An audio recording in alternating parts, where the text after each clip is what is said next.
any type of phone, like corded phone, like office phones, the little squiggly cable that goes from the base to the handle. The cord. Yeah. If that, I guess I said it that way because I didn't want to mix it up with the cord that goes into the wall, right? Oh, okay. Okay, I understand. When that cord gets tangled up, Oh no, yeah, you have to take that. Drives me nuts. Like I gotta unplug it, you have to stretch unroll, it out, yes, bring it back together, and put that back in. These kids drives will me never nuts. know what it was like to have a 15-foot cord in your kitchen. And when you go talk to your friend, you would take the phone and you would walk around the corner so they couldn't hear you. You could take the phone from the kitchen into like the garage. It was so long. 100%. You were attached by that curly cord.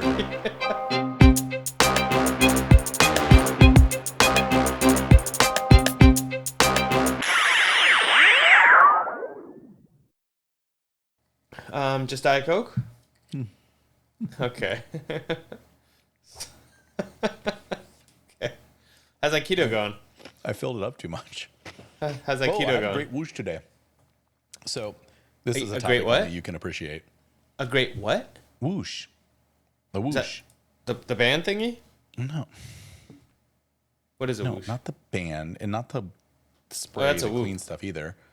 No, when you're doing the keto diet, like where you like feel that thing where you're like, okay, I'm going to lose weight this week. Yeah. But in your body's like, haha, joke's on you. You're going to lose a half pound, then gain a half pound, then lose a half pound, then gain a half pound. But then all of a sudden you lose like 2.5 pounds. You had the 2.5 pound loss? I did. I had a whoosh. Nice. So then you're drinking bourbon to celebrate? I drink a little bit of bourbon every night. I know it's not supposed to. I'm failing at that. Didn't you make like one of your 27 videos so far been about like not drinking anymore? Yeah, I've done really well on lots of the videos, but that one is not one I can say I'm proud of. Yeah.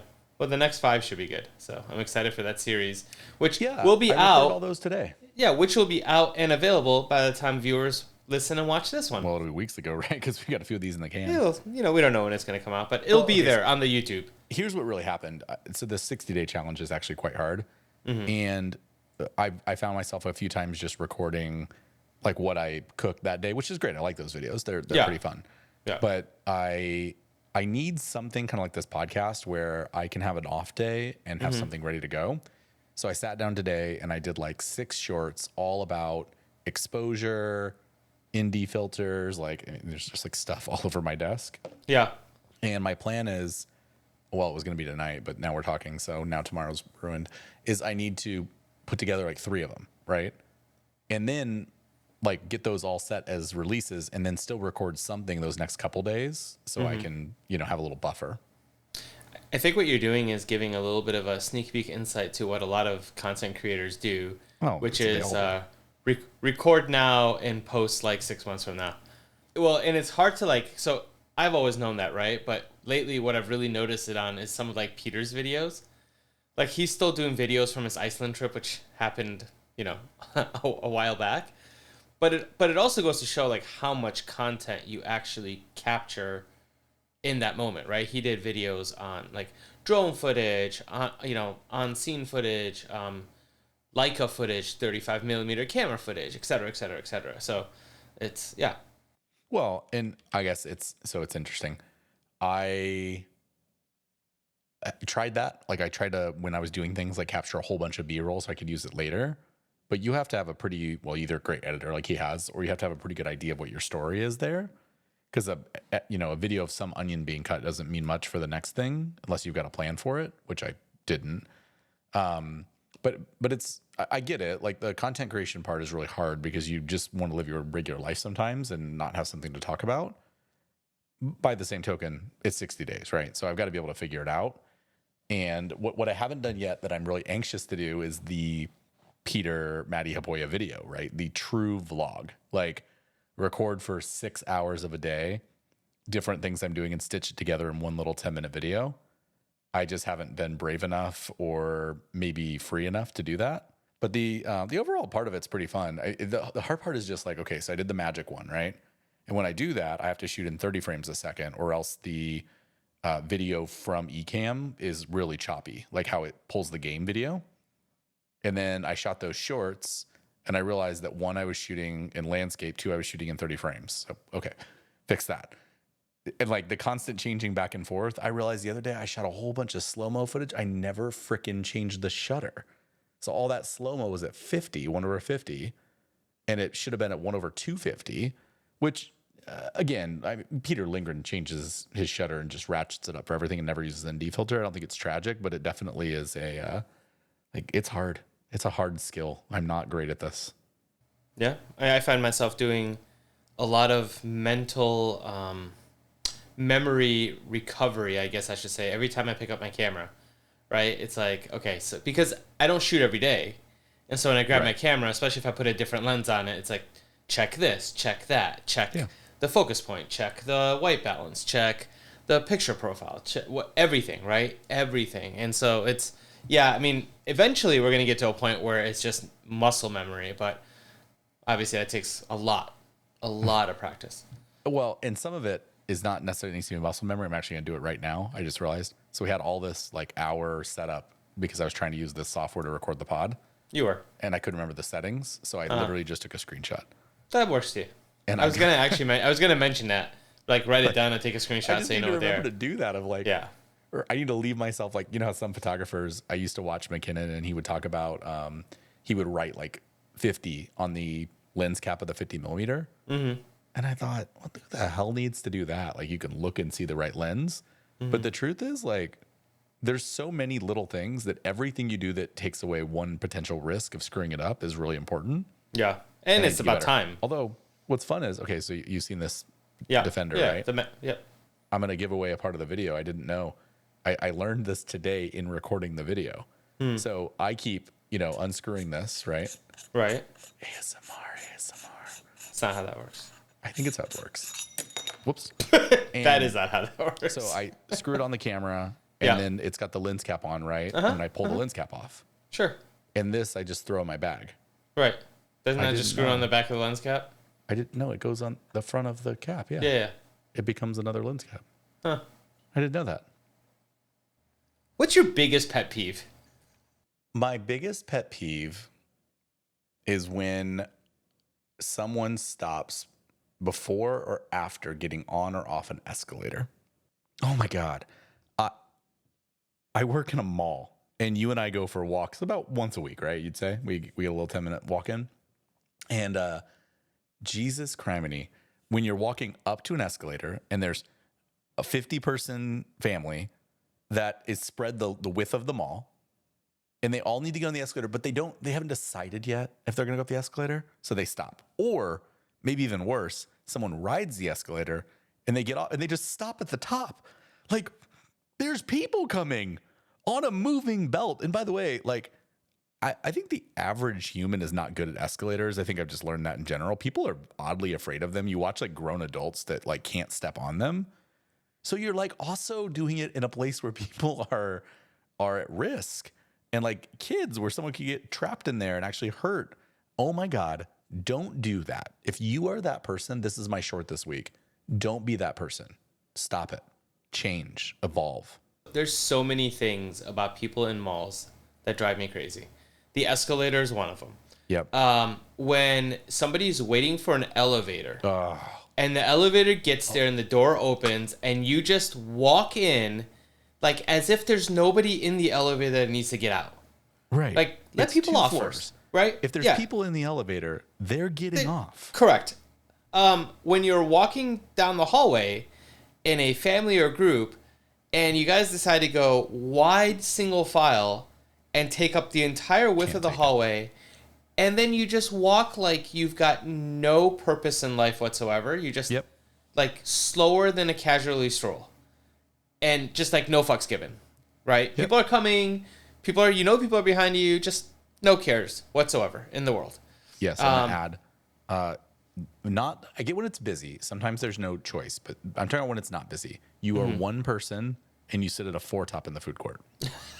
What are you doing? Yeah. I mean, unless you want some random stranger to come sit next to you, as if it's a community table. You know what? Maybe that's what I should do. I think actually that's the play, is I'll just sit next to them. My thing is, I don't like people enough to do that. No, I wouldn't do it either. Yeah. I'd rather just go sit in my car and eat if that was last table. Nothing is worse than like barefoot people putting their feet up on an airplane. I mean, that's like the end all be all. That is bad. That's the worst. I agree with you, but it doesn't happen often. For me, what's worse is when people cough or sneeze open mouth. Like you're in a public environment and you just cough or sneeze wide open mouth, no covering whatsoever. Or even worse, I guess, than what I thought was the worst is when you sneeze in your hand and then you like just happen to like want to shake somebody else's hand. Like, I'm not touching you. That's gross. That's rough. Speakerphone in public. That one's rough. FaceTime in public or video chat. I don't mind that. But like some people only video chat. Yeah, why? I'm okay with that. But at least wear some headphones. Everybody's got Bluetooth headphones. I know, but I'm gonna give them that one because.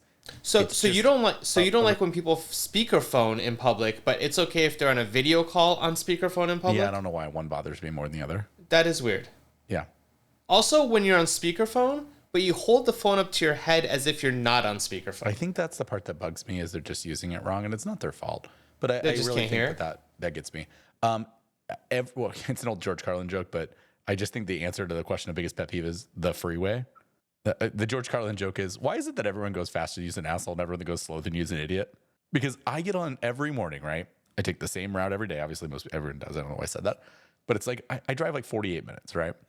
And where I get on, I need to do two things. I need to get all the way to the left and go to the carpool lane, right? And people will not let you in, which cracks me up so much. Because you're like, what are you doing? You're going 5. Do you think getting one ahead of me is going to do something? And then, in the way our freeway system in Arizona works, there isn't any real traffic. There's like pockets of a little traffic. And so I'm going down the freeway. I'm in the carpool lane, moving at a moderate speed. They're all going slow, but then it opens up for everybody. And then you would think that I am a horrible human for going only 85 because there's always a dually behind me that wants to go 113. And you're like, what is wrong with you? Like, why do you drive that fast? I like don't want to go above 70. In general on the freeways, I don't like when, if you're going to miss your exit, it's not the end of the world.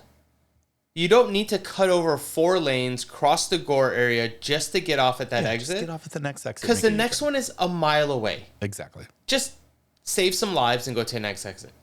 When there's traffic, and you are like, it frustrates me so much when people like are gunning it, veering in and out just to end up behind somebody else in traffic because nobody else is moving. Like, well, right. If you just come up to me really fast and I have nowhere to go, what do you think I'm gonna do?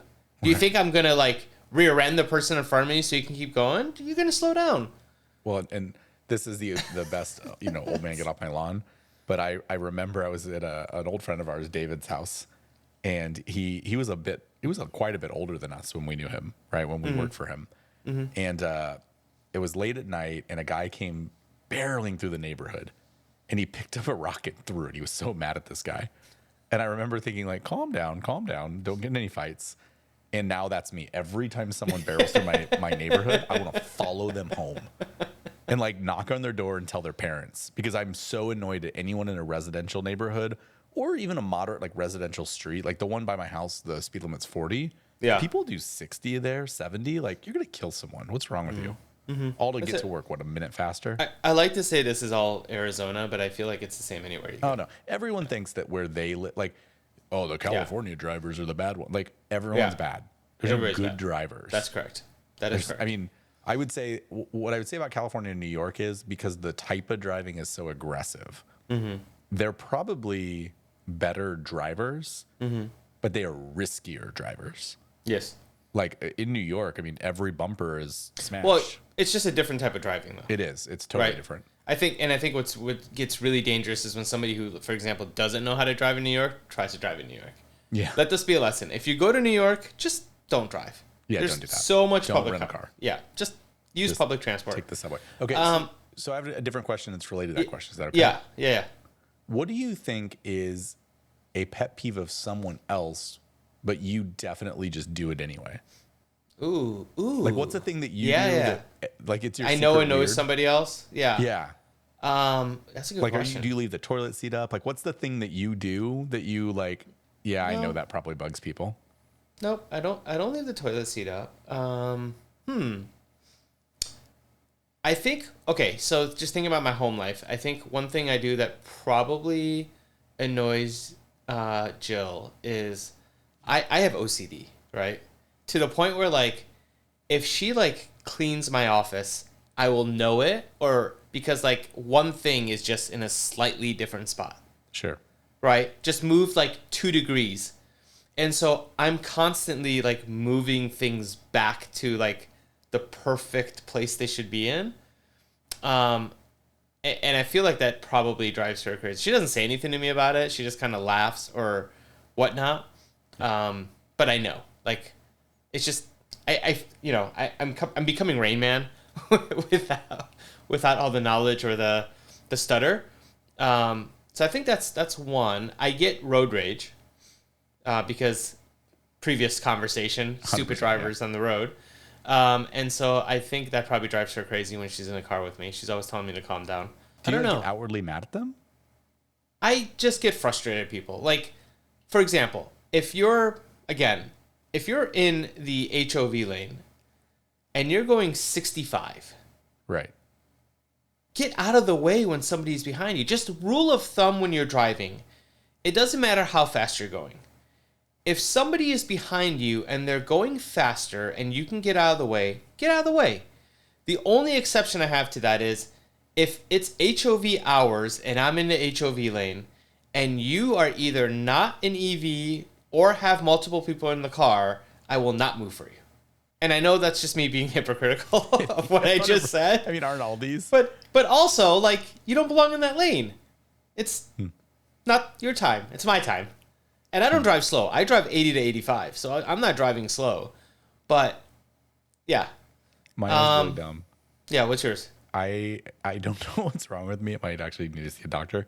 I cannot put ice in my cup without dropping a cube.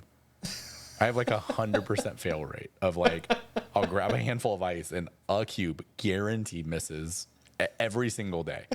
And I'm, like, pretty coordinated. I have decent hand-eye coordination, but here's the part is going to so piss you off. I will never pick up that cube. I let it melt and evaporate. Seriously? I have no interest. That would drive me nuts too. It makes Lindsay so mad. She's like, wipe up the cube. And I'm like, it'll melt. Like, I don't care about water in any way, shape, or form on tile floor. Why don't you just scoop ice up with your glass? Do what? You have an ice bin, right? Yeah. Why don't you just scoop it up with the glass? I'm sorry. Did you not work in a restaurant? Why do I not do that? Well, in a restaurant, you have a scooper. And you don't use your hands either. Why don't you ever put the glass in the ice? Well, because it could break, but you're putting your dirty hands in there. Learn basic lesson. This is why you wash your hands. Work in a restaurant. Buy a scooper. Why don't you just buy a little scooper and put it in your ice bin? I, to this day, still say corner when I come around a corner, and I stay behind when I walk behind someone. I was ingrained with things that are not going to change. Well, the difference, though, is that if you break glass in an ice bin in a restaurant, you're dumping out like 50 gallons of ice. Your little 17 cube ice bucket in your fridge is easy to clean out, especially since you seem to drop half of them on the floor every time. No, just a cube every time. I mean, it is so often that I actually am a little concerned. Skinny fries.